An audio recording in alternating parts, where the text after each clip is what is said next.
Bonsoir à tous, bonsoir à toutes, bienvenue sur le grand changement. Ce soir, j'ai la joie de réaccueillir Marc-André Risque. Hello Marc-André. Allô Annelise, ça me fait plaisir d'être là.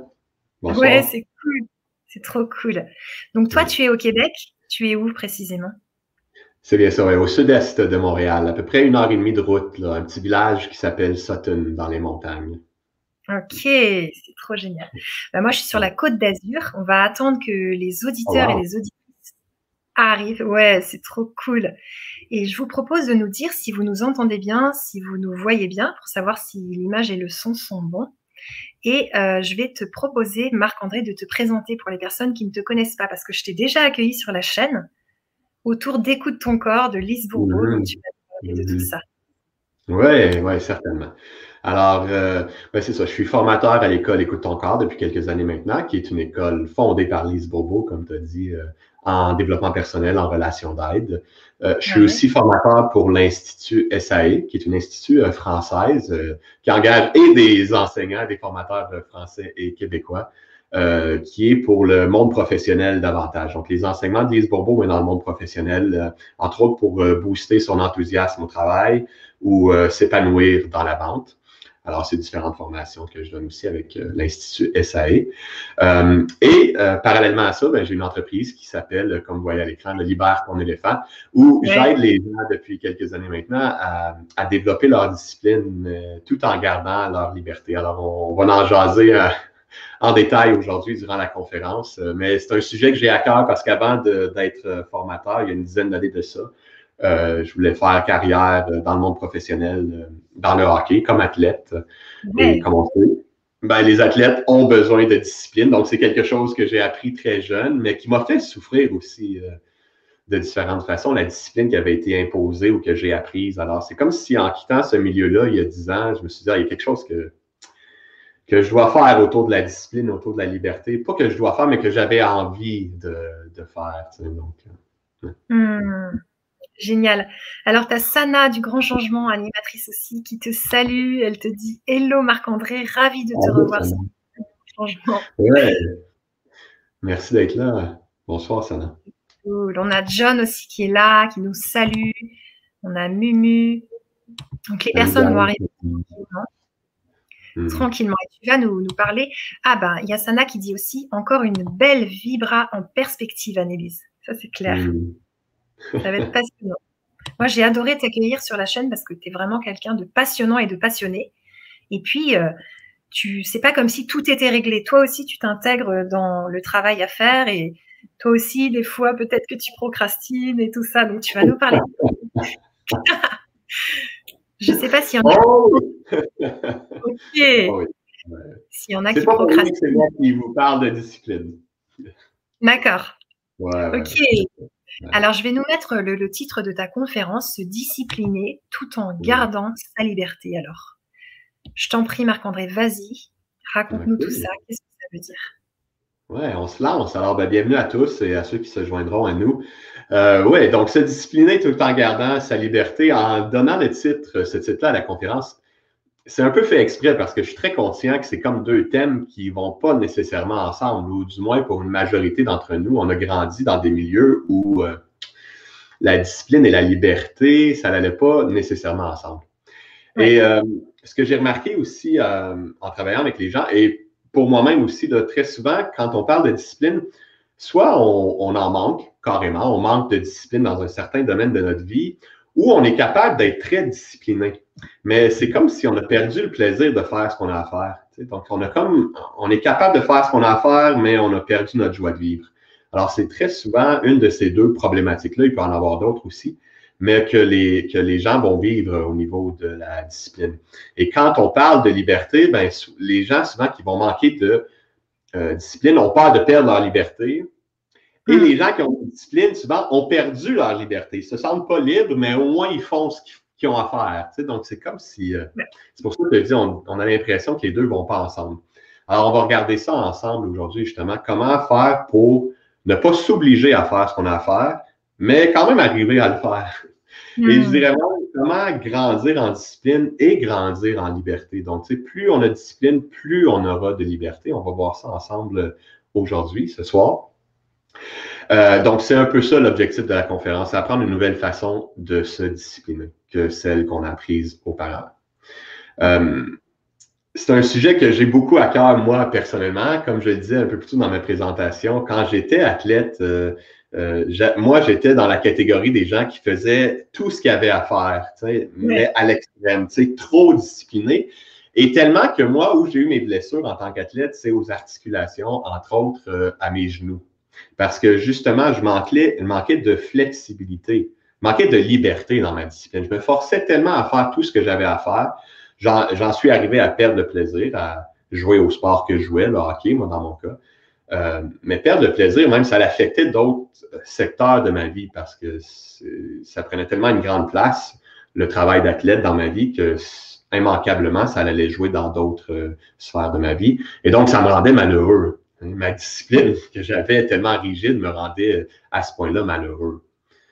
Maintenant, on n'a pas besoin d'être athlète professionnel pour savoir qu'on a besoin de discipline dans notre vie pour atteindre les buts qu'on a. Et on est chanceux parce qu'on vit dans une époque où, je dis chanceux, peut-être malchanceux parfois, là, parce qu'il y a beaucoup d'informations qui circulent et c'est très difficile pour nous aujourd'hui de ne pas savoir ce qui est bon pour soi. Tu sais, on est tellement, c'est vrai qu'on est sollicité beaucoup, mais il y a beaucoup d'informations qui circulent, puis très souvent gratuitement, où on peut entendre, tu sais, qu'est-ce qui est bon pour soi.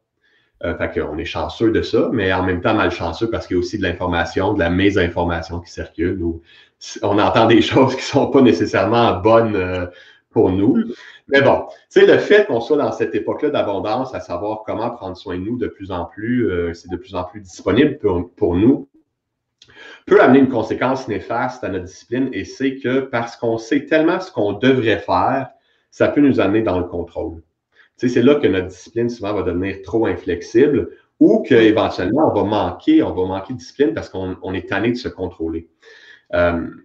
Puis le contrôle, très souvent, il y a plusieurs avantages au contrôle, là, mais un des désavantages, c'est que ça finit toujours par casser, par briser le contrôle. On a toutes des limites physiques, émotionnelles, mentales.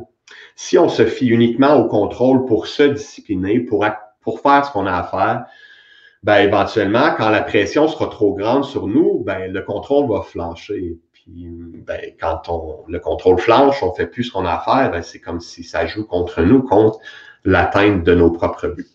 Et en plus, un autre grand désavantage au contrôle, c'est que c'est pas le fun. En bon québécois, on n'a pas de fun quand on est dans le contrôle parce qu'on n'est pas naturellement nous-mêmes. On se contrôle énormément. Alors, c'est pour ça qu'on regarde aujourd'hui une nouvelle façon de se discipliner qui implique pas de se forcer à faire les choses, c'est plutôt d'avoir une énergie naturelle pour aller vers ce qu'on cherche à accomplir. Alors, c'est possible, on va regarder ça ensemble aujourd'hui, mais on ne l'a pas nécessairement appris. Alors maintenant, avant d'aller dans le vif du sujet, ce que je trouve fort utile quand on parle de discipline comme ça, c'est de prendre un instant pour soi-même puis voir, OK, dans quel domaine de ma vie est-ce que j'ai un problème de discipline présentement? Donc, ça peut être soit qu'on manque de discipline, soit qu'on est peut-être inflexible, comme je le disais, ou peut-être un autre problème, mais prenez quelques instants avant d'enchaîner pour voir là, dans quel domaine de votre vie vous aimeriez avoir un problème de discipline qui se règle aujourd'hui, ce soir. Et si vous êtes capable aussi de trouver un but précis dans ce domaine-là. Je vais vous donner un exemple. Si vous manquez de discipline dans le domaine de l'exercice physique, par exemple, ça, c'est un domaine, c'est large. Mais tu sais, qu'est-ce que vous souhaiteriez accomplir dans le domaine de l'exercice physique? Est-ce que c'est faire de l'exercice à tous les jours, 30 minutes? Est-ce que c'est de se rendre au gym, dans une salle d'exercice 3 fois par semaine? C'est quoi le but que vous auriez dans ce domaine-là?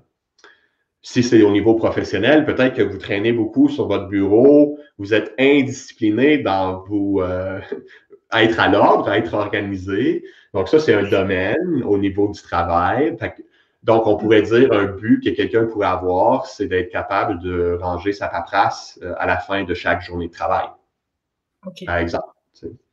Donc, je vous donne quelques exemples comme ça, juste pour que vous puissiez penser, là, puis vous soyez en mesure d'écouter la conférence aujourd'hui en fonction de ce domaine-là de votre vie où vous voulez avoir plus de discipline ou plus de liberté dans votre discipline, et un but précis aussi, parce que ça va vous aider, là, ce que vous allez entendre, à l'appliquer directement à ce que vous vivez.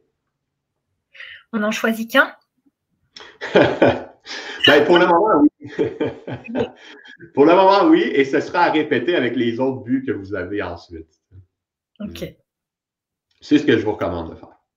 Et en plus, ben, il y aura des petits exercices au cours de la conférence que vous allez pouvoir faire. Alors, c'est plus facile de les faire si vous avez déjà un but en tête précis. Ouais. Mm.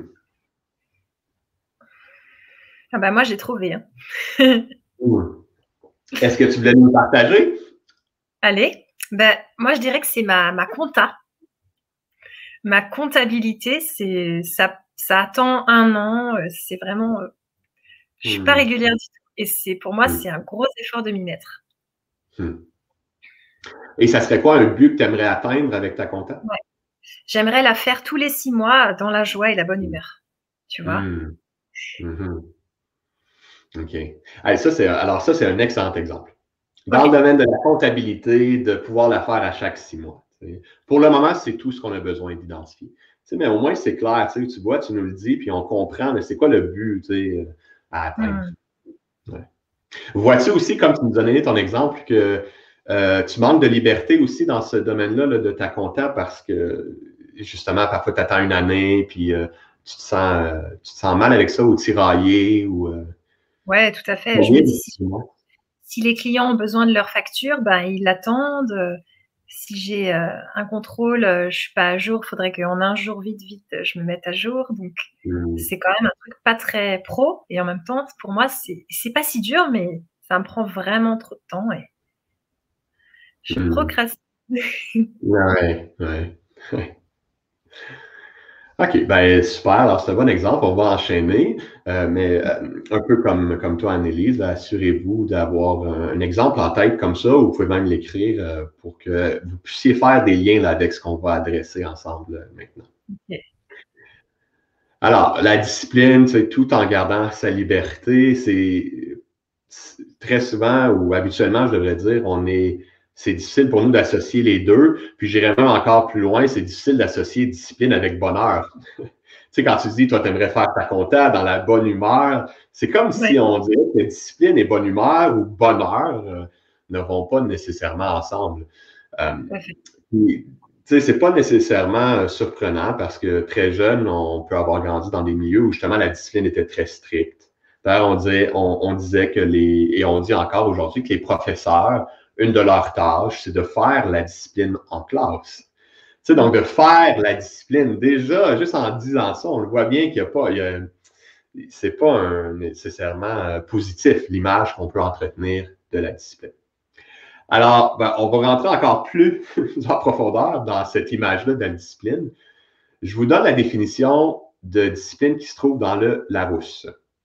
Alors, je ne sais pas si vous avez un Larousse à la maison, vous pouvez suivre avec moi, sinon même en ligne, de la version du Larousse en ligne, mais je vous la donne, je l'ai écrite ici.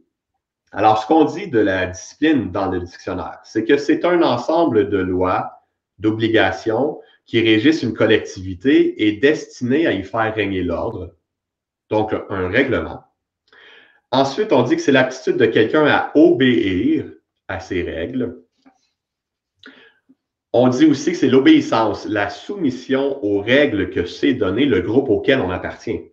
Donc, par exemple, la famille, ou la classe dans laquelle on était plus jeune, ou la société dans laquelle on vit aujourd'hui.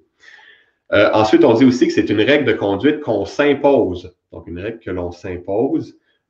On dit que la discipline, c'est le sens du devoir. Et on termine avec, je ne sais pas si vous saviez, mais la discipline, c'est aussi une sorte de fouet. Et on dit que c'est une sorte de fouet utilisé pour se flageller dans un but de mortification ou de pénitence. Alors, je ne sais pas si vous aviez la page du dictionnaire en même temps que je la lisais ouverte, mais ce qui est sûr, ce qui ressort de ça, il y a plusieurs fois qu'on dit le mot obéissance, obéir, imposition, règle, s'imposer. Donc, tu sais, juste en lisant ça, pour moi, c'est pas surprenant qu'on n'attache pas la liberté à la discipline et c'est pas surprenant qu'on ait toutes sortes de problèmes avec la discipline, puisque ça rime avec obéissance pratiquement aveugle à quelque chose d'externe à nous. Et comme chaque être humain, qu'on le sache consciemment ou non, on cherche à être libre, Si la discipline rime avec obéissance à quelque chose d'autre que moi, ben, c'est normal que je résiste à la discipline. Ça va être mon réflexe naturel, automatique. Non, non, non, non, je ne veux pas faire ça. Alors là, qu'est-ce que ça nous laisse comme choix ensuite? Ben, ça va être, on va faire ça envers soi puis envers les autres aussi. On n'aura pas le choix de se forcer. Et d'ailleurs, si vous avez des enfants à la maison, si vous êtes vous-même professeur ou si vous allez forcer parfois les autres à faire ce qu'ils ont à faire, tu sais, vous allez les discipliner de cette façon-là. Pourquoi? Parce qu'on est comme coincé dans cette forme de discipline-là. Et c'est intéressant le fouet, parce que on n'a pas nécessairement un fouet à la maison, mais quand on n'arrive pas à se discipliner comme on le souhaite faire, on va se flageller. Et si pas physiquement, émotionnellement et mentalement, on va se juger, on va se culpabiliser de ne pas arriver à faire ce qu'on a à faire. Ouais. Ou sinon, on va se flageller pour passer à l'action. Alors, c'est pas que c'est bien ou c'est mal, c'est seulement que c'est fait dans le contrôle, c'est fait dans la peur. La peur étant une énergie basse, c'est pas ce qu'il y a d'idéal pour nous ou de plus bénéfique. Mais il y a des situations où le contrôle a fonctionné. Tu sais, il peut encore fonctionner dans votre vie à vous également. Donc, c'est une option qu'on a, mais comme couvert plus tôt, le contrôle finit toujours, comme ça finit toujours par flancher, c'est juste qu'on ne sait pas trop quand ça va flancher, ben, est-ce que c'est vraiment une solution idéale pour nous? Alors, je vous donne je vais vous donner un bref historique. Je ne remonte pas, à mon avis, jusqu'aux premières fois où on a utilisé le mot discipline, mais en me préparant pour cette conférence-ci, j'ai fait une petite recherche parce que j'étais curieux de voir comment on en est arrivé à avoir une définition de la discipline qui est ainsi faite, où c'est comme une obéissance, une imposition qui nous amène hors de notre grand besoin d'être libre. Alors, ce que j'ai trouvé, c'est que ça vient du Moyen Âge, entre autres. Au Moyen Âge, on utilisait le mot discipline et ça voulait dire un massacre, un carnage résultant de l'exercice d'une justice ou d'un châtiment. Et on parle à l'époque d'une punition ou d'un châtiment corporel. Alors, c'est sûr que comme moi, vous avez déjà vu des films de l'époque où les seigneurs des régions, les rois, comment ils arrivaient à maintenir l'ordre. Ben, très souvent, c'est qu'on exécutait sur la place publique et on invitait les gens à venir voir. Si on désobéit, voici ce qui va vous arriver. Donc, on exécutait des gens sur la place publique. Alors, entre autres, c'est comme si on a tiré notre forme de discipline aujourd'hui d'un moment comme ça dans notre histoire. Alors, on ne se châtie pas nécessairement corporellement aujourd'hui, mais comme je le disais plus tôt, on va y aller émotionnellement et mentalement et ça fait aussi mal. C'est difficile d'avoir les traces de ça, comme au niveau physique. Si quelqu'un se fait frapper, on va le voir. Mais au niveau émotionnel, mental, on ne le voit pas toujours, mais ça fait aussi mal. Ça nous fait aussi mal, on souffre autant. Alors, pour moi, c'est clair, avec une définition comme ça, que la question intelligente à se poser, c'est pas comment faire pour arriver à me discipliner comme ça. C'est plutôt de se demander, est-ce que c'est encore bénéfique pour moi de croire à une notion de discipline qui m'amène dans ce chemin-là, d'obéissance, d'imposition à. Alors, je vous lis ce qu'un homme très intelligent a déjà dit, qui est malheureusement plus de ce monde, Einstein. Ouais. Einstein a déjà dit, pour moi, le pire semble être une école travaillant principalement avec des méthodes de peur, de force et d'autorité artificielle. Parce qu'un tel traitement détruit l'intégrité sentimentale, la sincérité et la confiance en soi des élèves et produit un sujet asservi. Asservi, obéissant. Alors, j'aime beaucoup ce que Einstein a dit parce que là, ça nous montre le coût. Qu'est-ce que ça nous coûte à nous de se discipliner de cette façon-là? Donc, ça nous coûte notre intégrité sentimentale, notre confiance en soi et notre sincérité. On est dans une époque de grands changements où on cherche à être de plus en plus soi-même. Alors pour moi, c'est comme illogique de continuer à obéir à une sorte de discipline qui est ainsi faite. Et on dirait aussi que ça détruit l'autodiscipline. Dans quel sens que tu dis ça? Hein? Dans le sens, quand tu dois subir une discipline de ton patron, de tes collègues, etc., c'est comme quelque chose que tu choisis pas, alors que développer ton autodiscipline, pourquoi tu fais les choses, quel sens tu y mets et tout, c'est beaucoup plus fort et c'est quelque chose de beau, mais des fois, la discipline, ça va détruire l'autodiscipline. Quand tu mets quelqu'un, un salarié qui est très discipliné, parce qu'en fait, il a peur d'avoir une baisse de salaire ou une sanction, quand tu lui demandes de travailler pour lui-même, après, eh ben, il a plus du tout de, tu vois, de potentiel et tout, parce qu'il il a plus de motivation, puisqu'il n'y a plus la punition. Ouais. Ah, c'est très bien dit. Ouais. Puis combien de fois les entreprises ou combien d'énergie, d'argent, autant en temps qu'en argent, là, de ressources, est-ce que les compagnies vont dépenser pour justement arriver à discipliner leurs salariés? Et comme tu dis, ça détruit l'autodiscipline, alors qu'on pourrait avoir des gens qui vont s'autodiscipliner et faire le travail qu'ils ont à faire naturellement, spontanément. Alors, je suis content que tu aies mentionné ça parce que c'est vers ça qu'on s'en va. Mais, ouais, mais ça prenait au moins de prendre conscience de ce qui est déjà en place. Tu sais, d'où on vient avec notre discipline, et qu'est-ce qui provoque tous ces problèmes-là de discipline encore aujourd'hui? Ben, on le voit facilement avec la définition de la discipline. Comment ça demande à ce qu'on se force, qu'on se contrôle, ça nous amène loin de qui on est véritablement et comme toi tu le dis, loin de l'autodiscipline également. Donc, ça demande à ce moment-là d'utiliser la force pour s'amener à se discipliner ou discipliner quelqu'un d'autre, que ce soit au travail ou à la maison. Alors, on doit aller vers une discipline qui est beaucoup plus dans la maîtrise que dans le contrôle, justement. Alors, c'est ce qu'on va voir maintenant ensemble, une nouvelle façon de voir cette discipline-là. Et je ne sais pas si vous aviez déjà entendu ça, c'est un certain David Campbell. Je ne sais pas maintenant qui est David Campbell exactement, puisque je n'ai pas trouvé beaucoup d'informations à son sujet, mais ça fait des années que j'avais entendu que cet homme-là avait déjà dit que la discipline, c'était très simple, c'était se rappeler ce qu'on veut. Et là, pensez-y un instant, quand j'avais lu ça, j'avais trouvé ça très intelligent. Ah oui, c'est vrai. Parce que se rappeler ce qu'on veut, c'est qu'est-ce que je veux finalement. Et plus je me rappelle ça, ben plus je peux développer une discipline pour aller vers ce que je veux. Donc, de faire ce rappel-là souvent. Par exemple, si je veux perdre 30 livres, comment arriver à perdre mes 30 livres? Ben, je dois m'en rappeler que c'est ça mon but. Oui. Alors, pour ça, c'est intelligent. Par contre, c'est pas complet dans le sens où si on en reste simplement là, bien, c'est qu'on va tomber dans le piège du contrôle très facilement.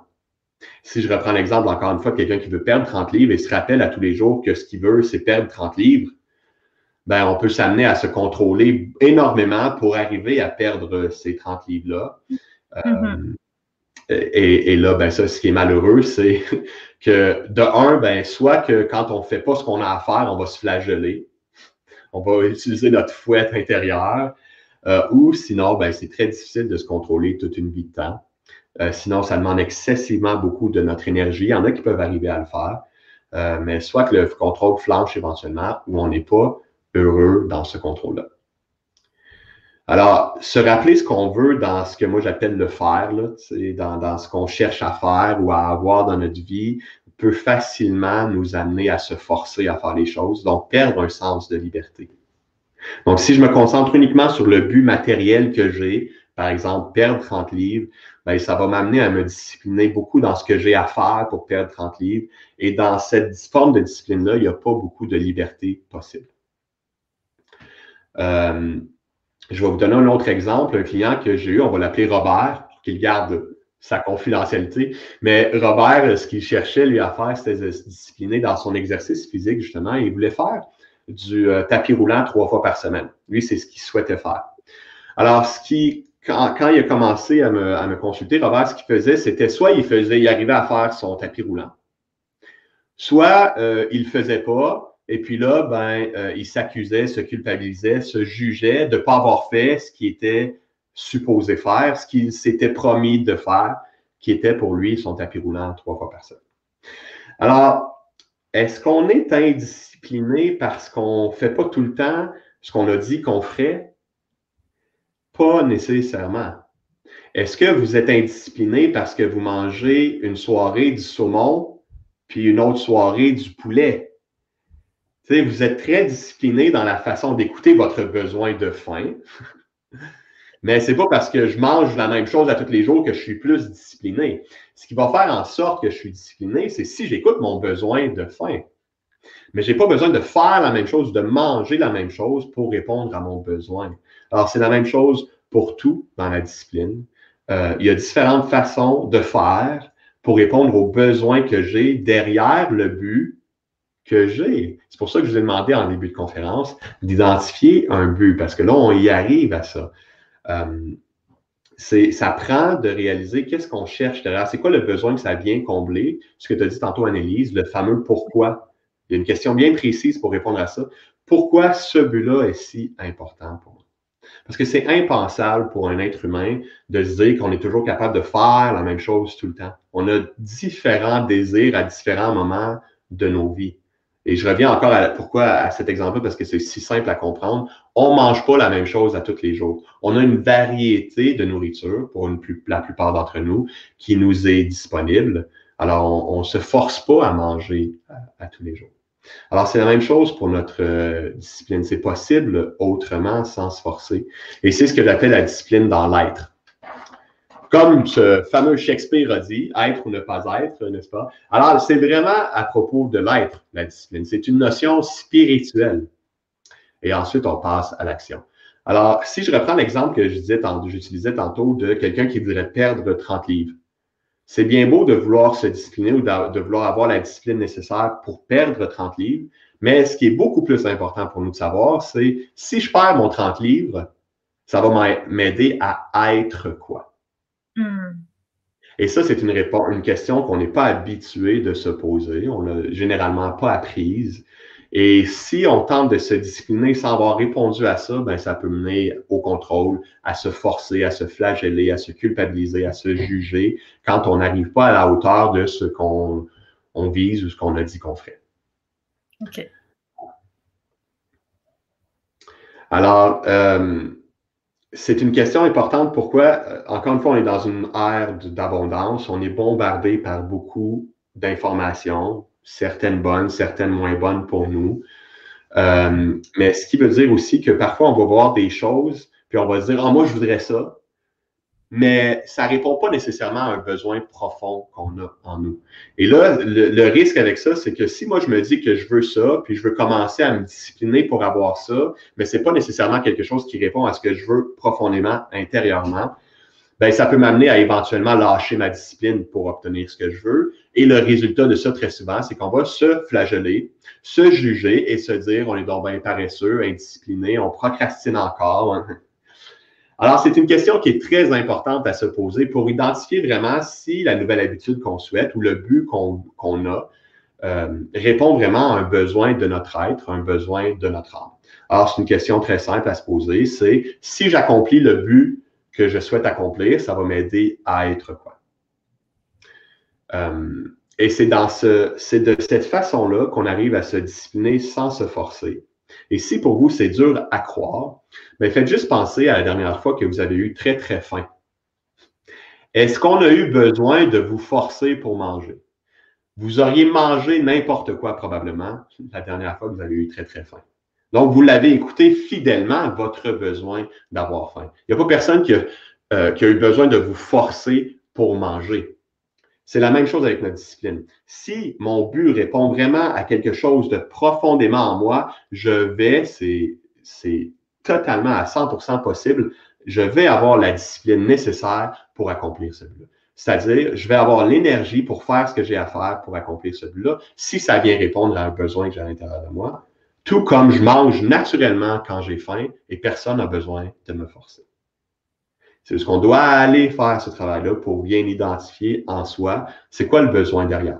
Alors, si je prends ton exemple plus tôt, Annelise, et ta comptabilité, toi, qui est à faire à chaque 6 mois, ben en fait, c'est le but que tu as, toi. Si tu le veux bien, est-ce que tu voudrais partager avec nous? Tu sais, si tu arrivais à faire ça aux 6 mois, ta comptabilité, ça te permettrait d'être quoi, toi? Fière de moi, je pense. Fier de toi. Ouais, et j'ai du mal à trouver vraiment le besoin, tu vois, un peu primordial et vital. C'est aussi pour ça que ça Mhm. passe un petit peu à la trappe, c'est parce que je fais passer plein d'autres trucs avant. Ah, OK. Mais si tu arrivais, là, si tu te mets dans le. T'imagines, tu le sens aussi, là, que tu arrives à faire ta compta à tous les 6 mois. Tu sais, qu'est-ce qui se dégage de ça? Est-ce que c'est, tu dis fier? Est-ce que c'est aussi, est-ce que ça se peut que tu sois plus détendu ou plus relax ou plus présente ou c'est vraiment fier pour toi? Ça te permettrait d'être fier? Ouais, pour le moment, c'est plutôt fier, mais ça m'apporte pas un truc précis, tu vois, parce que en général, les clients, ils n'attendent pas spécialement de facture et des contrôles, il y en a pas souvent, donc j'arrive pas trop à avoir une motivation assez grande pour faire cette chose qui prend beaucoup de temps et que j'ai tendance à repousser. J'arrive pas à trouver qu'est-ce que je pourrais être. Si tu arrivais à la faire à tous les 6 mois, c'est ça? Ben, est-ce que ça se peut que ça soit quelque chose qui n'est pas trop dérangeant, mais qui est toujours là en arrière-plan? Ouais, tout à fait, ouais. Donc, si tu n'avais plus ça qui traînait en arrière-plan, là, même si c'est pas quelque chose d'urgent pour toi, là, ça te permettrait d'être quoi? Ou comment tu te sentirais s'il n'y avait plus rien qui traînait là? Plus libre, plus vide dans ma tête. Je Hmm. penserais moins Hmm. Tu penserais moins, OK. Et là, à penser moins, ça t'aiderait à être. à être plus dans l'instant présent, etc. Ce genre de choses. Hmm. Ça, c'est Hmm. précieux. Ouais. Tu sais, donc, tu vois, c'est ça qui est derrière, hein, c'est l'instant, être dans l'instant présent, être libre, être fier. Même si c'est pas quelque chose d'énorme pour toi, mais, Ouais. mais c'est là qu'on le voit, tu sais, il y a quelque chose là, un besoin là, qui n'est pas répondu. Tu sais. Alors, ben, comme j'ai fait avec toi, on peut peut-être vous laisser quelques instants juste pour essayer de répondre à cette question-là pour vous. Tu sais, dans le but que vous avez choisi en début de conférence, si vous atteignez ce but-là, ça vous permet d'être quoi, vous? Et comme on l'a vu, on vient de le voir avec toi aussi, Annelise, ça se peut que vous deviez tourner un peu autour, poser la question différemment parce qu'on n'est pas habitué à ce genre de questions-là, à faire ce genre de travail-là. Donc, soyez patient aussi avec vous, mais voyez s'il n'y a pas quelques réponses qui remontent à accomplir votre but. Vous allez vous sentir comment, ça va vous permettre d'être quoi. Et il peut en avoir plusieurs qui sortent également. Ça met, je trouve, ça prend de l'ampleur quand tu vois les choses comme ça. Tu vois, c'est plus le problème qui me dérange, mais ça te donne une sorte de liberté qui apparaît alors que c'était un truc où il faut de la discipline.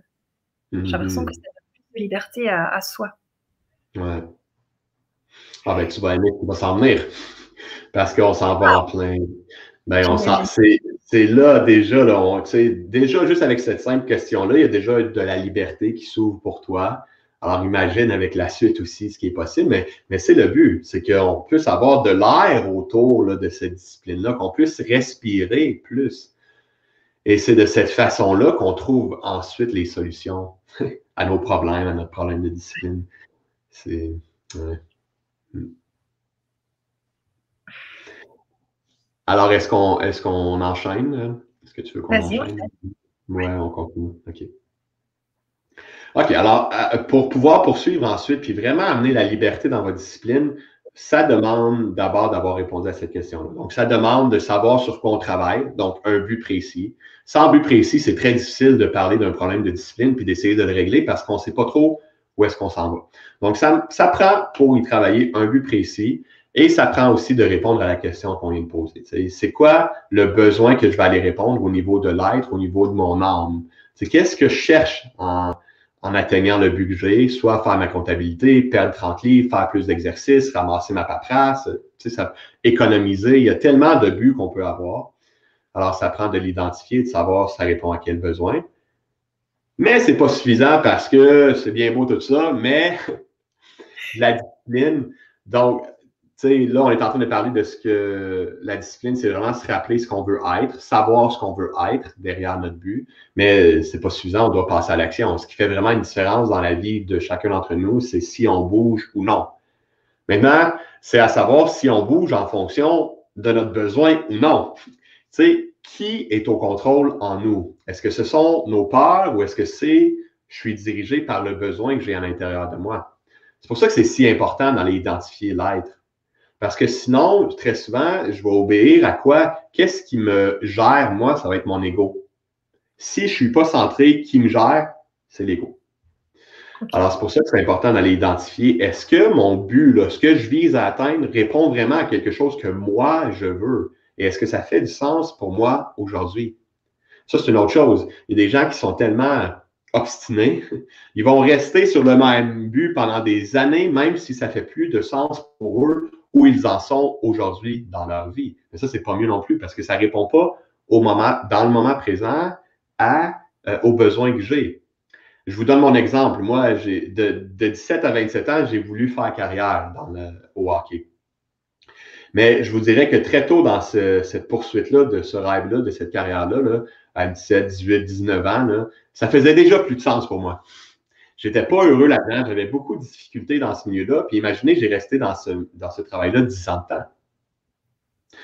Et une des excuses que je me donnais à moi, c'était justement que non, je me suis donné ce but-là, ce rêve-là. Je veux atteindre le plus haut niveau dans mon sport, mais je vais continuer, je vais m'acharner parce que ça va démontrer justement que je suis quelqu'un de persévérant. Bon, ben tout ce temps-là, j'obéissais à quoi? Étant malheureux comme ça, à mon ego, à mes peurs, à mes croyances, et non pas aux besoins intérieurs que j'avais en moi. Alors, c'est une étape fondamentale avant même d'aller plus loin, de vraiment identifier là, ce que ça nous permet d'être. C'est une question bien simple, mais souvent on ne prend pas le temps, parce qu'on ne l'a pas appris, de se la poser. Alors, une fois qu'on a fait ça, ben là, on est prêt à passer à l'action. Donc, à compléter un peu la nouvelle définition de la discipline, parce que comme le besoin de faim, ça ne fait pas grand-chose de savoir qu'on a faim. Ce qui va régler notre problème, c'est si on en vient à manger pour aller répondre à notre besoin. C'est la même chose dans la discipline, donc on doit apprendre à passer à l'action en fonction du besoin que j'ai. Alors, une nouvelle définition, la définition de la discipline avec laquelle je travaille, c'est quoi? Eh bien, c'est agir en fonction de ce que je veux être. C'est tout, aussi simple que ça. Pour moi, c'est ce que c'est la discipline, c'est ce que je vous invite à mettre en pratique. Fermez le dictionnaire et essayez cette nouvelle définition-là c'est ça, donc d'agir en fonction de ce que vous cherchez à être et non plus en fonction du but que j'ai. On garde le but dans le sens de voici la direction, ce que ça me donne, mais ce que je cherche à être dans mon quotidien, c'est ça qui est important et je vais apprendre à agir en fonction de cet être-là. Et là, comment on arrive à se discipliner de cette façon-là? Ben, c'est qu'est-ce que je peux faire pour être dans ce but-là ou dans ce domaine-là? Tu sais, comme là, ça fait peut-être abstrait, là, donc si je reprends ton exemple un instant, Annelise, donc, toi, ce que tu cherches en faisant tes dossiers à chaque 6 mois, c'est quoi? C'est cherche à être fier, cherche à être dans le moment présent plus. Donc, c'est de voir, OK, dans mon histoire de comptabilité, là, qu'est-ce que je peux faire qui va m'aider à être fier de moi et être plus dans le moment présent? Et là, on commence à s'ouvrir à toutes les possibilités ou à plus de possibilités quant à ce que je peux faire pour être discipliné. Plutôt que se dire, non, il faut que je fasse ma comptabilité, il faut. Mais non, il y a plein de moyens pour arriver à faire sa comptabilité à chaque 6 mois. Il n'y a pas juste une façon de faire. Il y a plein de moyens pour arriver à être fier de soi dans ce domaine-là, pour arriver à être dans le moment présent dans ce domaine-là de ta vie. T'sais. Et ça, on n'est pas habitué à se poser cette question-là parce que très souvent, on est habitué de demander, c'est quoi le truc? Qu'est-ce que je peux faire pour perdre 30 livres? Dis-moi, qu'est-ce que je dois faire pour perdre 30 livres? Plutôt que d'aller toucher à, OK, qu'est-ce que je peux faire pour être fier de moi avec ma comptabilité? Qu'est-ce que je peux faire pour être plus dans le moment présent avec ma comptabilité? Donc, pas, c'est quoi le truc? Mais plus, qu'est-ce qui est à ma disposition pour être ce que je cherche à être? Alors, ça aussi, ce n'est pas une question qu'on est habitué de se poser, donc ça demande de la pratique. Ouais. Mais tu sais, c'est comme dans tout, plus on va la mettre en pratique, cette question-là, plus les réponses vont nous venir éventuellement. Donc, ça va être un autre petit exercice à faire maintenant ou par vous-même après la conférence. ou dans les ateliers qu'on va proposer, puisqu'on va y retoucher à ça, mais c'est de voir, tu sais, OK, quelles sont 3 nouvelles actions, par exemple, que je pourrais identifier pour m'aider à être ce que je veux être dans le but que je me suis fixé.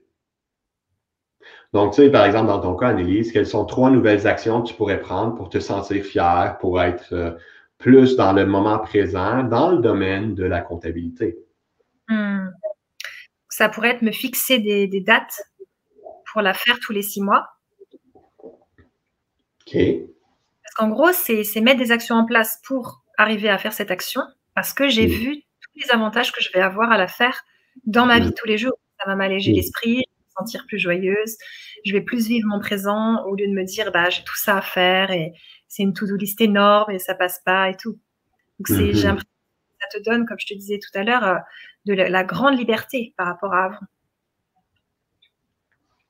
Exactement. C'est de cette façon-là qu'on s'en va vers la liberté. Okay.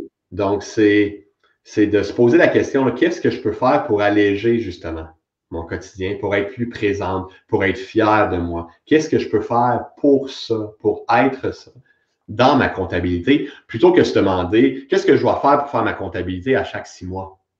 C'est subtil peut-être, mais il y a une différence. Et la différence, c'est qu'on arrête la résistance. Et quand on ne résiste plus, on accepte les choses telles qu'elles sont. Mais c'est là qu'on s'ouvre à toutes les possibilités. Par exemple, il y a quelqu'un qui pourrait venir faire ta comptabilité à chaque 6 mois. Tu pourrais engager quelqu'un pour la faire. Tu pourrais la faire toi-même, mais un petit peu à chaque mois. Tu sais, toutes les possibilités sont là. C'est à toi de décider ensuite ce qui va fonctionner pour toi. Mais ce qui va fonctionner en lien avec les besoins que tu as derrière.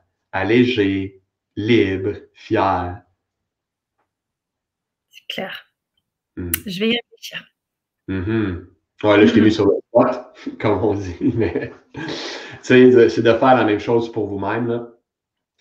Alors, pour vous tous également, là, de voir qu'est-ce qui... Êtes-vous capable de trouver 3 nouvelles actions à prendre pour être ce que vous cherchez à être derrière le but? Ce qui nous amène dans le contrôle, c'est qu'on cherche toujours qu'est-ce que je dois faire pour accomplir mon but? Qu'est-ce que je dois faire pour perdre 30 livres?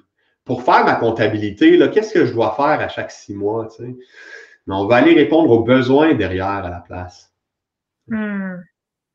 Et ça, on n'est pas habitué de le faire. Et là, ça, c'est un aspect fondamental de la discipline dans la liberté. Pour garder sa liberté dans la discipline qu'on doit recontacter, c'est notre créativité. Alors, ça ne passe pas à côté de ça. Une discipline ne peut être que grandissante dans la liberté si la créativité est au cœur de ma discipline. Voyez-vous, vous n'avez jamais entendu ça dans la discipline jusqu'à aujourd'hui? Juste dans le dictionnaire, on le voit que c'est l'obéissance, c'est l'imposition, ce sont les règles. Non, il n'y a pas de créativité là. C'est va faire ta marche pendant 60 minutes dehors, c'est ce que tu t'es dit que tu ferais, va marcher. Et donc, il n'y a pas grande option de créativité là. Alors, si vous avez eu de la difficulté dans l'exercice qu'on vient de faire à trouver 3 nouvelles actions, ben, c'est qu'il y a une part de créativité en vous qui est bloquée. Alors, c'est normal parce qu'on a appris que discipliner voulait dire obéir à. Non, je n'ai pas à penser à ce que je peux faire autrement. Dis-moi ce que je dois faire, puis je vais aller obéir à ce que tu viens de dire. Très souvent, c'est comme ça qu'on a été éduqué à la maison et c'est comme ça qu'on a appris à l'école. Maintenant, c'est des choses qu'on a mis en place qui aujourd'hui nous gèrent encore, même si on n'est plus à l'école et on n'est plus, pour la plupart d'entre nous, dans nos familles initiales. Alors, on n'est pas habitué on pourrait dire comme ça, mais de penser pour soi-même, de trouver nos propres pistes de solutions pour avoir une discipline qui fait du sens pour soi. Alors, on se retrouve à un des grands défis de la discipline et c'est notre créativité endormie. Okay. Alors maintenant, le premier obstacle pour retrouver notre créativité, pour justement avoir des nouvelles actions qu'on peut faire, qu'est-ce qu'on peut faire pour être ce qu'on cherche à être, le premier obstacle auquel on va faire face, c'est Julia Cameron, une experte en créativité, une auteure depuis 40 ans sur le processus créatif, qui a écrit d'ailleurs le livre en français, je crois que c'est traduit parce qu'elle avait écrit en anglais libérer sa créativité, je crois là, que c'est son titre de livre. Bref, elle en parle dans plusieurs de ses livres que la créativité est reliée au plaisir. Alors ça, c'est le premier obstacle à notre discipline véritable. Parce que pour retrouver notre créativité, on doit avoir du plaisir. Et le plaisir ne rime pas très souvent avec discipline pour nous. C'est comme deux opposés. Mais comme on vient de voir, pour être discipliné dans l'être, je dois retrouver ma créativité. J'ai un problème parce que la créativité est reliée au plaisir. Et que je n'ai pas grandi en me disant que je pouvais avoir du fun avec ma discipline. Donc, premier obstacle, on doit retrouver le plaisir dans ce qu'on a à faire. Donc, on doit se permettre d'avoir du plaisir, oui, même dans notre comptabilité. Alors, ce sera de voir de quelle façon je peux ramener le plaisir dans ma vie tous les jours, mais surtout en lien avec le but que je vise. Donc, ça, c'est la première chose. On doit voir qu'est-ce que je peux faire là, qui va amener cette joie-là dans ce que j'ai à faire. Maintenant, je reviens à ce que Julia Cameron a dit par rapport au processus créatif. Elle dit, bon, plus on est créatif, plus on a du plaisir, plus on a du plaisir, plus on est créatif. Donc, vice-versa. Mais ce qu'elle dit, c'est que plus on retrouve notre créativité, plus on retrouve notre pouvoir de créer notre vie. Donc, puissance intérieure, je peux créer ce que je veux, donc je peux atteindre les buts que je vise.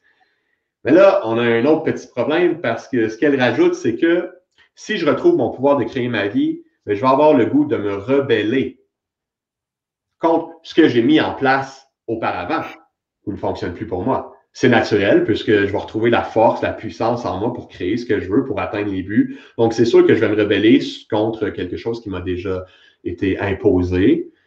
Et là, on a un autre problème parce que je vous ramène à la définition de discipline qu'on a apprise, qui est l'obéissance.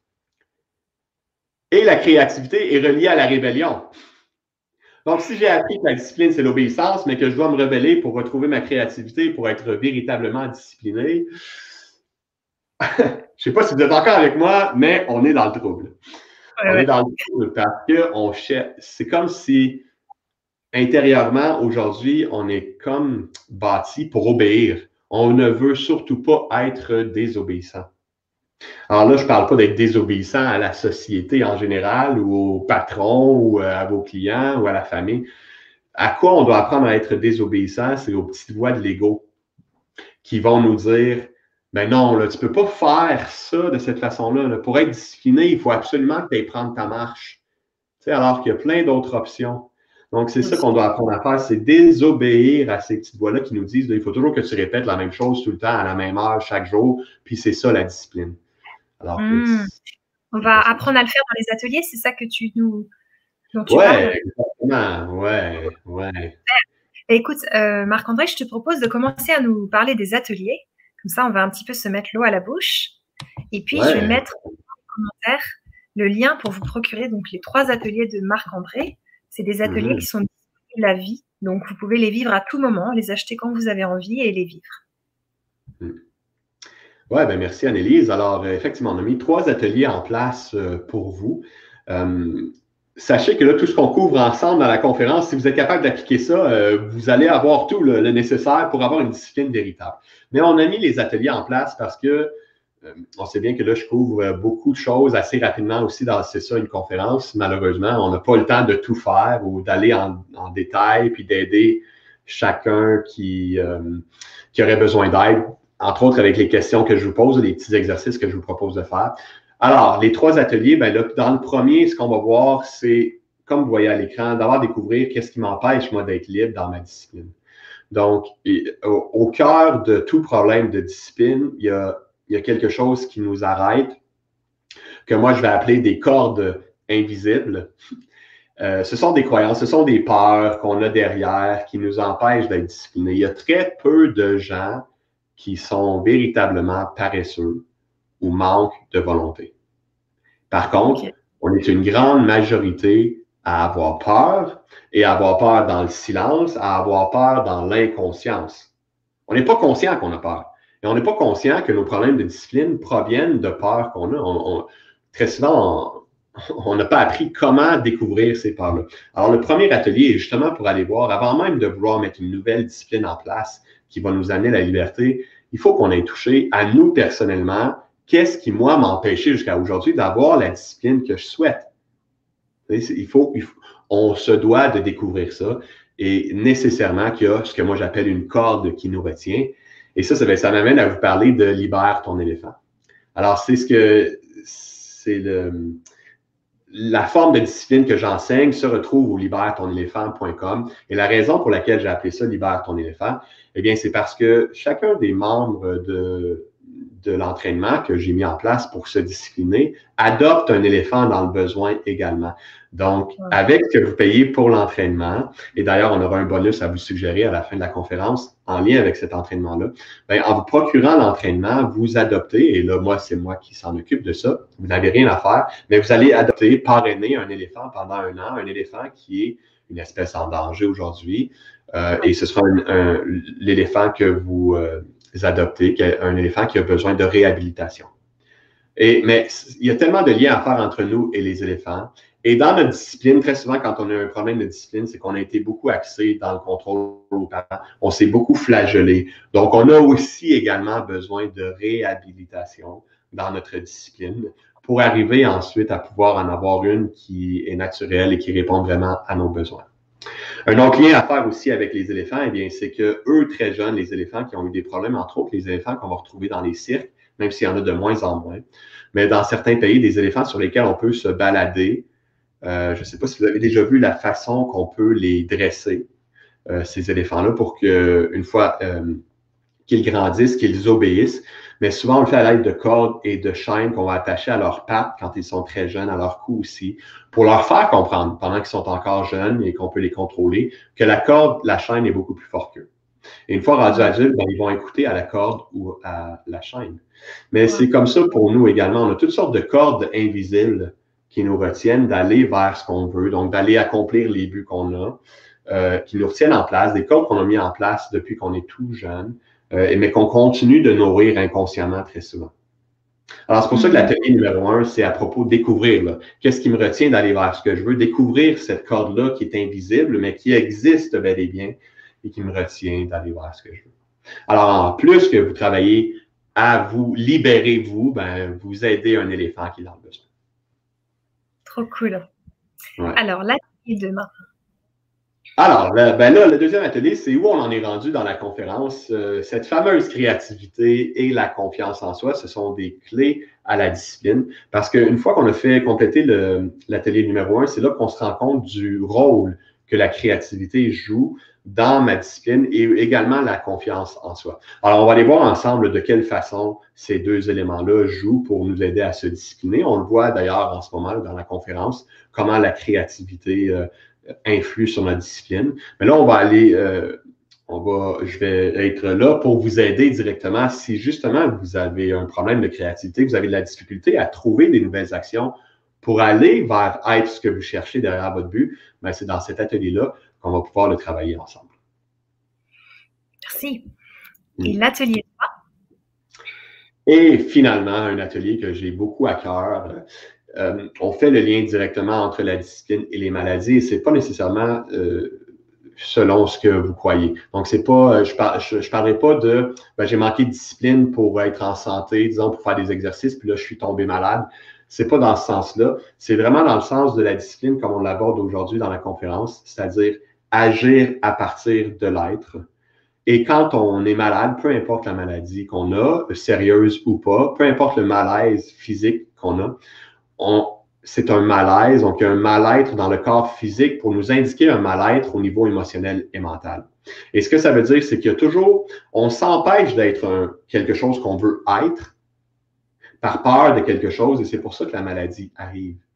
C'est toujours à cause de ça. Donc, c'est ça le lien à faire entre la discipline et la maladie. Donc, dans cet atelier-là, on va partir d'une maladie que vous avez ou un petit bobo, peu importe, là, que vous avez, et on va faire le lien entre ce bobo-là et comment la discipline, une discipline axée dans l'être, peut vous aider à aller vers votre guérison et aussi aller vers une discipline, justement, qui vous amène à plus de liberté.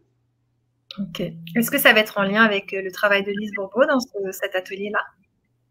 Entre autres, ben, je n'utiliserai pas son livre, même si c'est un super de bel outil de conscience, son livre sur chacune des définitions des malaises et maladies.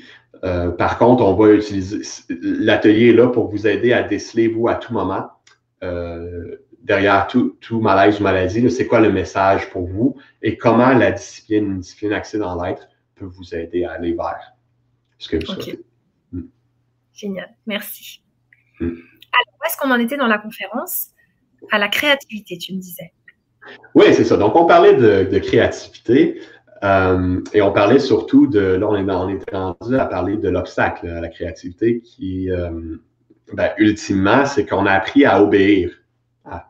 Donc, si la créativité nous amène à nous rebeller parce qu'on va retrouver le pouvoir de créer vraiment ce qu'on souhaite dans notre vie, entre autres une comptabilité où je suis à jour, donc je vais avoir le pouvoir de créer ça. Mais si retrouver ce pouvoir-là est relié à désobéir, à me rebeller, bien, je vais être hésitant. Puis sans que je le sache nécessairement consciemment, mais je vais hésiter parce que ce qu'on a appris, c'est à obéir. C'est ça la discipline, je dois obéir. Mais là, ce qu'on est en train de voir, c'est que pour retrouver ma créativité, je dois apprendre à désobéir. Donc, désobéir à quoi? À cet ordre-là qu'on a établi depuis qu'on est tout jeune, qu'on va appeler l'ego. Donc, l'ego, c'est un peu le système qui nous gère intérieurement, qui est notre fidèle protecteur, qui est là, qui a une bonne raison d'être là, puisqu'il nous protège de souffrir. Mais très souvent, aujourd'hui, quand on a un problème de discipline, c'est qu'on souffre beaucoup plus avec notre problème de discipline que la protection que l'ego peut nous offrir. Alors, on doit s'attendre en développant notre créativité à de la résistance, et de la résistance de la part de qui? Ben, de notre ego, qui est tellement habitué de diriger et de gérer. Alors, c'est pour ça que j'aime tellement travailler avec une notion de discipline comme ça dans l'être, parce que ça nous aide à découvrir toutes sortes de parties de nous. Au lieu d'être dans le contrôle puis se forcer à faire quelque chose, on va découvrir parfois des peurs qu'on a, des croyances ou des limites, mais au moins, on est à la découverte de soi. Puis c'est ça le but de notre vie, c'est d'être, à chacun d'entre nous, c'est de se découvrir toujours un peu plus chaque jour. T'sais. Et c'est qui la partie en soi qui cherche à découvrir, à la découverte? Ben, c'est l'enfant en chacun de nous. C'est l'enfant en nous qui veut jouer. C'est l'enfant qui. Puis c'est l'enfant aussi intérieur en nous qui a été détruit par ces notions-là. Ben, détruit, c'est peut-être un grand mot, mais qui souvent a été étouffé. On parlait de cordes tantôt. Par ces notions-là de discipline qui nous ont amenés à être à l'opposé de ce qu'on souhaite être aujourd'hui. Et si ça a fonctionné pendant un certain temps, quand on était plus jeune, c'est correct, mais est-ce que ça fonctionne encore aujourd'hui? C'est ça qu'on doit se poser comme question. Alors, je suis convaincu, pour l'avoir vu pour moi-même, puis des gens qui ont joué l'entraînement, mais que ça fait quelques années que j'aide également, que cette discipline-là, naturelle, elle est possible pour chacun d'entre nous et que plus on se discipline dans l'être, plus on retrouve notre énergie pour créer ce qu'on souhaite puis atteindre les buts qu'on a également. Et pourquoi? Ben, c'est parce que plus on devient créatif dans notre discipline, moins on met de l'énergie dans nos peurs puis à former des cordes qui vont nous retenir d'aller vers ce qu'on veut. C'est comme si on redirige notre énergie qui auparavant on a utilisée pour former des cordes là, qui nous protègent. On reprend de cette énergie-là pour l'amener à nous aider à accomplir ce qu'on cherche à accomplir, entre autres une comptabilité à chaque 6 mois. Ça. Alors, si vous doutez un peu de ce que je suis en train de dire, là, une discipline où on a l'énergie naturellement pour aller vers ce qu'on souhaite, ben, je vous invite vraiment à mettre en pratique là, ce qu'on discute dans la conférence. Essayez-le pour vous-même. Vous allez voir que ça apporte des beaux résultats, mais j'ai beau vous le dire, essayez-le par vous-même, puis voyez de quelle façon ça peut avoir un sens pour vous. Et dans mon expérience jusqu'à aujourd'hui, avec ce que j'ai observé, encore une fois en moi, mais avec les clients que j'ai aidés, parfois il y en a que ça prend un peu plus de temps avant de voir des résultats, d'autres c'est très rapide. Je pense entre autres à une dame, il y a 3 ans de ça, qui elle voulait perdre du poids, et une fois qu'elle a fait des liens avec ce qu'on est en train de discuter, ça y a pris à peine quelques jours, elle a perdu 10 livres. Non, en fait, c'est pas vrai, là, j'exagère. Je me rappelle, ça y avait pris 2 semaines. Et là, le but, c'est pas de perdre 10 livres en 2 semaines, c'est pas ça du tout, mais c'est que, elle était tellement dans le contrôle auparavant, d'avoir fait des liens là, avec ce qui la retenait de se discipliner, puis d'avoir vu qu'elle avait des peurs, puis qu'elle n'avait plus besoin de se forcer, mais juste de comprendre ce qu'elle cherchait à accomplir derrière, puis se donner le droit. C'est comme si ça l'a libéré, puis ça l'a soulevé littéralement des poids invisibles qu'elle avait autour d'elle aussi. Tu sais. Fait que pour moi, ça n'a pas été surprenant. C'était le fun à recevoir comme message, mais c'était pas surprenant qu'elle ait perdu ce poids-là, juste à voir ce que ça a pu ouvrir pour elle. Ok. Et qu'est-ce qu'elle avait envie d'accomplir, cette dame, qui l'a motivée donc mieux à perdre du poids? Ben, elle, c'était son besoin qui était derrière, c'était d'être fière et souple. Ok. Et le lien qu'on ne fait pas nécessairement par manque de temps dans cette conférence-ci, mais le lien qui est à faire aussi avec la confiance en soi dans la discipline, c'est que là, d'abord, elle a saisi qu'elle n'avait pas juste une chose qu'elle pouvait faire pour être fière et souple dans sa perte de poids. Il y avait plusieurs activités auxquelles elle s'est ouverte, y compris de se permettre de se reposer quand elle pensait qu'elle devait toujours faire beaucoup de choses pour brûler des calories, puis manger moins, puis tu sais, il y avait tellement de trucs qu'elle essayait de mettre en place. Tu sais. Fait que quand elle s'est plutôt concentrée sur être fière d'elle, être souple, et ça, c'est une chose qui l'a beaucoup aidé. Puis aussi, quand elle a trouvé, et là, c'est pour ça qu'on va le voir ensemble dans l'atelier sur la confiance, quand elle a trouvé ce qui la freinait, elle, qui la retenait, donc les peurs qui se trouvaient derrière être fière d'elle et être souple, ben, c'est ça qui a vraiment ouvert la porte à ce qu'elle aille vers ce qu'elle voulait vraiment. Tu sais. Ok. Alors, quelques autres éléments que je veux vous mentionner là, avant qu'on termine ben, pour la portion conférence. Alors, ce qu'on est en train de discuter finalement, c'est que on veut plus. Si je prends ton exemple encore une fois, Annelise, là, ce qu'on veut aller, vers quoi on veut aller, c'est pas OK, qu'est-ce que je vais faire pour me forcer à faire ma compta à chaque 6 mois? Ça, c'est la vieille discipline, de l'autre ère. Là, on va aller plutôt vers qu'est-ce que je peux faire pour me sentir fier de moi, qu'est-ce que je peux faire pour me sentir, ce qui va m'aider à être plus présent, qui va m'alléger dans ma comptabilité. Et c'est à partir de là que tout s'ouvre. Puis, je vous recommande fortement aussi ce que moi j'appelle la science des pas de bébé, d'y aller par petite action. Souvent, on apprend des choses nouvelles, puis on va aller tellement vite, ou on veut mettre beaucoup de choses en place. Puis, ce qui fonctionne énormément, c'est juste des petites actions, mais régulièrement. Et d'ailleurs, je faisais une formation récemment qui disait qu'il y a des recherches qui ont prouvé que c'est plus bénéfique pour nous de faire quelque chose à chaque jour, mais le faire moins intensément ou moins longtemps ou peu importe, que de le faire 3 fois par semaine ou même juste une fois par semaine. Tu sais, si je prends l'exemple de quelqu'un qui fait de l'exercice, ben, c'est plus bénéfique pour nous de faire 15 minutes par jour que faire 1 heure le dimanche ou que faire 30 minutes aux 3 jours.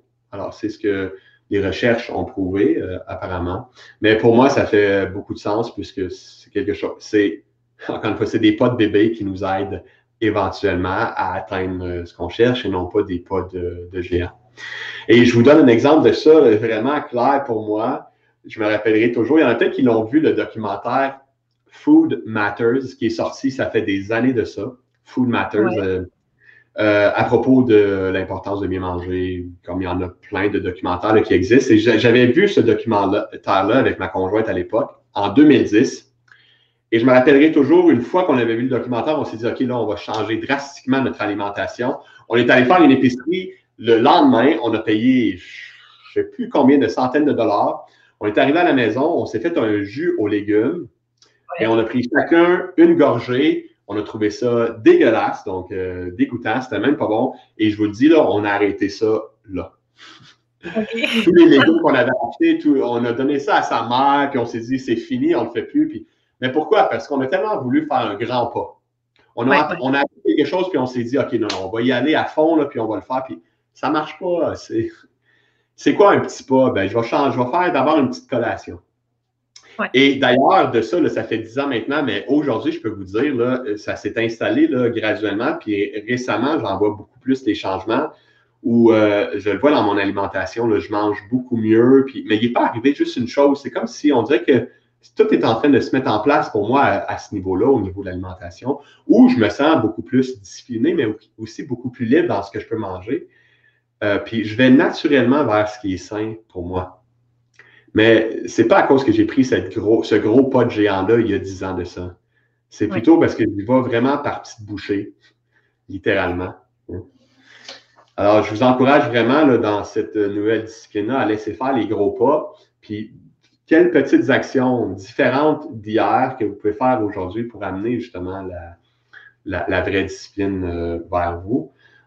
Et je suis conscient aussi, en parlant de cette forme de discipline-là, qu'on est tellement habitué dans le contrôle que ça va nous demander une souplesse d'esprit pour s'ouvrir à la créativité puis découvrir différentes façons pour aller répondre aux besoins qui se trouvent derrière le but que j'ai. Et une belle image de ça, c'est peut-être qu'il y en a parmi vous qui ont déjà fait du kung-fu. Mais la façon qu'on apprend le kung-fu, c'est comment, avec les nouveaux élèves, on passe à travers 5 animaux, puis les nouveaux élèves apprennent le tigre, et quand on devient de plus en plus maître, on passe au serpent. Quelle est la différence entre les deux? Ben, le tigre, c'est beaucoup la force. On développe la force d'abord. Et le serpent, on en arrive à la fin avec la souplesse, la flexibilité. Et c'est d'ailleurs pourquoi des grands maîtres vont être très âgés, mais vont pouvoir battre des jeunes étudiants beaucoup plus forts qu'eux, beaucoup plus en forme qu'eux. Mais pourquoi? Ben parce qu'à cause qu'ils sont capables de bouger avec l'énergie, donc d'être beaucoup plus flexibles. Pourquoi je vous donne cette image-là? C'est juste pour vous donner une chance de vous approprier là, la forme de discipline qu'on discute ensemble aujourd'hui, puis vous dire que ben, ça se peut qu'au départ, ça soit un peu plus difficile à mettre en place parce qu'on est tellement habitué dans le contrôle. Mais plus vous allez travailler à être créatif, travailler à votre confiance aussi, et on est là pour vous soutenir avec les ateliers qui s'en viennent. Là. Mais plus vous allez mettre ça en place, plus vous allez trouver une aisance dans cette flexibilité-là, et plus vous allez vous sentir libre dans votre discipline. C'est comme, il n'y aura plus juste une chose que je peux faire pour être ce que je cherche à être derrière. Et l'autre chose qu'on doit apprendre à faire aussi, c'est immanquable. On doit apprendre à accompagner l'enfant, les parties enfants encore en nous, qui ont tellement peur de désobéir. On a peur de désobéir aux voix de notre ego. Si je me permettais de me reposer aujourd'hui au lieu d'aller faire ma marche parce que je me sens fatigué, c'est comme si, même ça, on sent que ça répondrait à notre besoin, mais on ne se le permet pas. Alors, c'est pour ça qu'on doit apprendre à juste s'accompagner dans cette crainte-là de désobéir à l'ordre établi. Alors, c'est fini les batailles pour se rendre sur le tapis roulant. Ou avec la comptabilité également. J'arrête de me battre avec moi-même, j'identifie ce que je veux vraiment au fond, mon besoin d'être, et tranquillement mais sûrement, je prends des petites actions pour aller vers ce que je cherche à être. Et vous allez voir une transformation naturellement se produire en vous, autour de vous aussi, et dans ce que vous cherchez à accomplir. Alors, c'est ce que j'avais à dire pour la portion conférence sur la discipline. Merci. Merci beaucoup. Alors, on a des petites questions. On a une question de Ayam. Enfin, c'est pas toujours des questions, parfois c'est des remarques. On va les lire ensemble. L'âme est notre vrai nous. Être le disciple de son âme n'est pas se soumettre à un maître, mais suivre une discipline. Oui, c'est vrai. Être le disciple de son âme n'est pas se soumettre à un maître. Être le disciple de son âme, c'est une discipline, oui, c'est vrai. Et là, il te demande, Ayam, si je comprends bien, être discipliné, c'est être raisonnable. Se suffire du suffisant permet de ne jamais manquer de l'indispensable. Oui, il y a beaucoup de choses. Ça serait, si on pouvait se parler, je ne sais pas si je comprends bien sa question, mais être discipliné, c'est être raisonnable. Ben, ça dépend de quelle façon on le voit, là, se suffire du suffisant. Parce que je serais porté à dire, ben, pas nécessairement. Et pour certaines personnes, être discipliné, ça va être déraisonnable. Parce que si je reprends un exemple de Robert que je vous disais plus tôt, qui lui voulait se discipliner et faire du tapis roulant 3 fois par semaine, ce que lui cherchait à être, c'est être fier s'il arrivait à faire son exercice physique 3 fois par semaine. Alors, pour certaines personnes, être raisonnable, ça serait, ben non, mais tu vas faire ton tapis roulant 3 fois par semaine. Mais pour lui, ce que c'était, c'est que parfois, il a fait son tapis roulant, Parfois, il a été prendre une marche à l'extérieur. Parfois, il a été faire une activité physique avec des amis. Et parfois, il faisait rien et se reposait. Zéro activité physique. Alors, pour certaines personnes, ça serait d'être complètement déraisonnable. Mais pourtant, il était discipliné parce qu'il était à l'écoute justement de son besoin intérieur. Fait que c'est pour ça que je dis dépendamment de ce qu'on entend par raisonnable ou non. Là. Carrément. Ayam, il te dit, toujours veiller et surveiller sur quel chemin va nous conduire notre libre arbitre. C'est un moyen d'avoir de bons moments présents et un passé où il n'y a plus rien à regretter. Ouais. C'est en apprenant hein, de nos expériences. Et là, il peut-être échanger quelques heures de comptabilité contre des heures de promenade dans la nature. Quand on promène seul dans la forêt, on n'est jamais dans le présent. Quand on se promène seul dans la forêt, on n'est jamais dans le présent. Non. Hein? Ça dépend pour qui. Moi, je suis plutôt dans le présent, forêt. Oui, effectivement. Hein, pour plusieurs personnes aussi, ça pourrait être quelque chose qui nous amène justement à être présent. Et il dit « Merci beaucoup pour ce super live. Et en ce confinement, ce n'est pas la liberté qui apporte le bonheur, mais c'est le bonheur qui apporte la liberté. Quand on est heureux, on est vraiment libre. »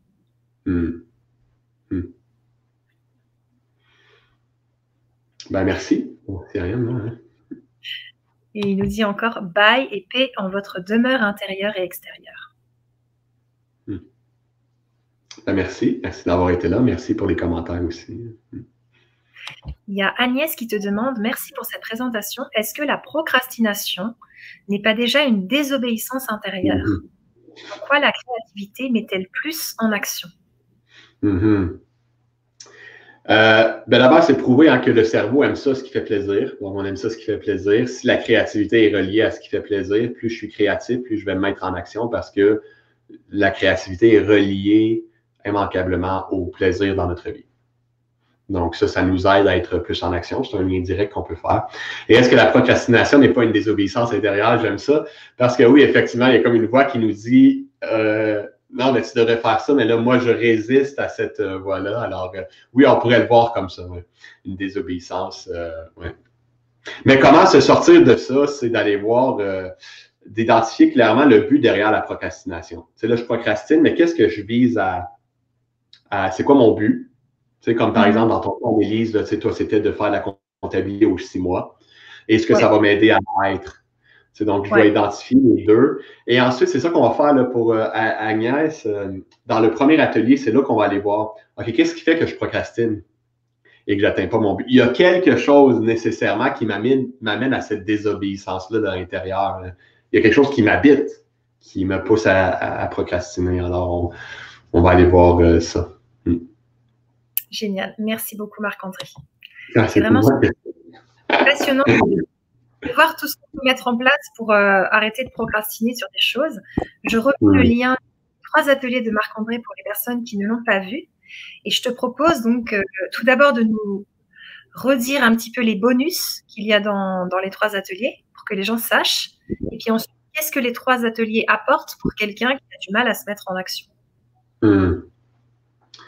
Ben, alors, ce que vous avez là, pour les bonus, parce que dans l'entraînement, ce que j'offre, c'est un suivi à l'aide de vidéos, d'un accompagnement de questions-réponses une fois par semaine ou d'un accompagnement privé si vous sentez que c'est plus ça que vous avez besoin. Alors, il y a 3 choix là comme je viens de vous le mentionner. Donc, si vous sentez que seulement un soutien vidéo, où vous apprenez à votre rythme, mais vous n'avez pas besoin d'autres soutiens. Donc, l'entraînement uniquement, ce que j'ai appelé l'entraînement sous forme de vidéo, bien, vous obtenez 10% de rabais sur l'entraînement. Ensuite, si vous n'avez pas nécessairement besoin d'un suivi personnalisé, mais vous pourriez avoir des questions une fois de temps en temps et vous aimeriez ça joindre un groupe qui fait un peu le même cheminement que vous, mais pas nécessairement sur les mêmes objectifs, ben, à ce moment-là, vous avez 15% de rabais sur ce que moi j'ai appelé l'abonnement. Donc, l'abonnement aux appels chaque semaine pour répondre à vos questions, suite aux vidéos que vous allez avoir regardées et la discipline que vous êtes en train de mettre en place. Et finalement, si vous souhaitez un suivi plus personnalisé, vous sentez que vous, c'est ce que vous avez besoin, ben, j'offre un rabais de 20% sur ce que j'ai appelé l'accompagnement privé, où là, on va avoir 4 séances ensemble, où vous allez aller en profondeur pour identifier, ben, on va le faire ensemble, ce qui vous bloque, en fait, de développer la discipline et ensuite de voir de quelle façon la créativité et la confiance peuvent vous amener au résultat que vous souhaitez, au but que vous avez. Génial, merci. Alors donc, dans le produit, dans le lien que je vous ai donné pour vous procurer les 3 ateliers, vous trouverez tous les détails des bonus pour bien que vous puissiez voir ce que Marc-André vient de nous expliquer. Et là, je mets donc tes réseaux sociaux, Marc-André, pour toutes les personnes qui aimeraient te retrouver sur ton site internet, sur ton Facebook. Et on a Nathalie qui nous dit « Gratitude à vous deux pour ce live ». Elle est toute... Merci Nathalie, merci d'avoir été là. Et je veux bien que tu nous redises dans ces ateliers, qu'est-ce que ça apporte aux personnes, quelqu'un qui a du mal à se mettre en action, qui ne veut pas perdre sa liberté, qui se dit je ne veux pas devenir de nouveau dans la discipline comme j'ai pu être, trop tranché, trop extrême et tout. Ben, donc, ce qu'on vous offre, c'est d'abord dans le premier atelier de bien identifier pour vous-même ce qui vous a bloqué justement, ce qui vous fait si peur dans la liberté, dans une discipline avec liberté. Il y a quelqu'un qui demandait il y a quelques instants à propos de la procrastination. Donc, on va aller voir vraiment en détail pour vous, là, qu'est-ce qui fait que vous procrastinez. Dans le domaine où vous procrastinez, vous avez une bonne raison. Très souvent, on est porté à se juger, à se culpabiliser, à se contrôler pour faire ce qu'on a à faire, ou carrément, on n'y arrive pas et là, c'est là qu'on va se juger, se flageller. Donc, il n'y a pas de raison pour ça, ou il n'y en a plus de bonnes raisons pour ça. On va aller voir plutôt qu'est-ce qui fait là que je procrastine. Il y a vraiment quelque chose qui nous habite, qui nous amène à procrastiner. Donc, on va aller identifier ça dans le premier atelier. Et à partir de ce travail-là que vous allez avoir fait, dans le deuxième, on va aller voir là, créativité et confiance. Donc, de quelle façon la confiance, entre autres, va jouer pour m'aider à ne plus être arrêté par cet obstacle-là qui m'amenait à me procrastiner auparavant. Et aussi, voir de quelle façon la créativité va jouer dans les buts que j'ai et dans ce que j'aurais identifié qui m'a retenu pour m'aider à aller vers ce que je souhaite. Alors ça, c'est le deuxième atelier. Et finalement, dans le troisième atelier, ben, est-ce que vous avez des petits bobos ou des grands bobos, des malaises physiques? On va voir ensemble quel est le lien entre la discipline et ces malaises-là et qu'est-ce que vous pouvez faire pour aller vers la discipline véritable dans les malaises et maladies que vous pouvez avoir. Alors, c'est fort utile, comme on a tous des petits bobos ou des grands bobos parfois. Donc, c'est dans cet atelier-là qu'on va voir là, comment la discipline peut aider. Super, merci beaucoup. Il y a Agnès qui te remercie pour tes réponses et tes précisions. Ouais, merci pour ta question aussi, Agnès. Et Nathalie aussi, qui dit bonsoir à tous et encore merci. Ouais, bonsoir Nathalie. Bonne fin de soirée. Alors, je remets une dernière fois le lien pour vous procurer les 3 ateliers de Marc-André. Je rappelle que les ateliers, ils sont disponibles à vie. Vous pouvez les acheter à tout moment. Si vous voulez participer à l'enregistrement en direct avec nous et poser des questions et enrichir aussi ce qui va se passer, co-créer avec nous, il faut venir aux dates que je vous ai mis dans le texte et qui sont aussi sous la vidéo. Et sinon, vous pouvez les acheter par la suite à tout moment. Et moi, j'aime bien les petits résumés, Marc-André. Alors, je te propose de nous faire un résumé de cette discipline et de cette liberté. Comment on fait concrètement, en quelques mots, pour arriver, personnellement, on a tourné autour de ce sujet à faire ma compta, tu vois, mais c'est vrai que je procrastine vraiment fort. Je veux bien un petit résumé, s'il te plaît. Oui, certainement. Ben, on a parlé de ta comptabilité parce que c'était tellement... je suis convaincu que tu n'es pas la seule qui a ce problème-là. Moi-même, parfois, dans ma propre entreprise, je procrastine dans ma paperasse, dans mon administration. Alors, ce qu'on a vu aujourd'hui, finalement, c'est que d'abord, il fallait prendre conscience que ce qu'on a appris jusqu'à aujourd'hui par rapport à la discipline ne nous permettait pas d'être libre. Parce que c'était beaucoup associé à « je dois obéir à quelque chose, et puis si je n'obéis pas, je suis indiscipliné et je dois me taper sur la tête. » Alors, on a vu que ça, ce n'était pas nécessairement la réponse intelligente à avoir aujourd'hui si on souhaite avoir une discipline qui va durer dans le temps. Et on a vu que finalement, c'est quoi une discipline véritable? C'est la capacité qu'on a à agir en fonction de ce qu'on cherche à être dans les différents domaines de notre vie. Donc, on avait parlé pour toi de ta comptabilité. C'est quelqu'un qui voudrait avoir de l'ordre dans ses papiers, par exemple, chercherait à être fier. Bon, c'est un exemple parmi tant d'autres. Alors, ce qu'on doit apprendre à faire, c'est se demander qu'est-ce que je peux faire dans ce domaine-là de ma vie pour être fier de moi. Pas qu'est-ce que je dois faire pour ramasser mes papiers, qu'est-ce que je dois faire pour être fier. Et ça, c'est pas une habitude qu'on a nécessairement développée. Donc, on doit apprendre à aller dans ce sens-là pour trouver toutes sortes de petites actions que je peux poser qui vont m'aider à être fier et qui vont m'amener à faire ma comptabilité. Et c'est pour ça que la créativité, recontacter cette créativité qu'on a tous à l'intérieur de nous, on est tous des êtres créateurs. Donc, c'est pour ça qu'on a besoin de recontacter cette créativité-là pour nous aider à trouver des actions différentes qu'on avait peut-être par le passé pour accomplir le but qu'on a. OK. Merci. Et ben ouais, c'est ça. OK. J'ai une petite histoire parfois que je dis à la fin de cette conférence-là, mais c'est peut-être l'heure qu'on te laisse maintenant. On va lire le commentaire de Nathalie qui nous dit sclérose en plaques et autres problèmes ortho, je vous écoute avec plaisir. Voilà. Souffre, on est avec toi. Ouais. Alors, on était avec toi. Puis si tu es présente là, pour l'atelier, spécialement l'atelier numéro 3, là, même si les autres ateliers vont aider aussi, mais pour la sclérose en plaques, là, tu pourras avoir des belles réponses au message derrière ça. Là, OK. Merci. Alors, la petite histoire de conclusion. Ouais, ben si je peux, oui, finalement, tu sais, quand on parle du besoin d'être derrière, il y a quelqu'un tantôt qui parlait de l'âme. Hein, tu sais, donc, qui on est véritablement, c'est une âme, on fait plein d'expériences. Donc, tu sais, vraiment, finalement, la discipline, c'est une notion spirituelle. On doit apprendre à être discipliné en fonction des besoins que notre âme a. Donc, on parle de notre lumière intérieure.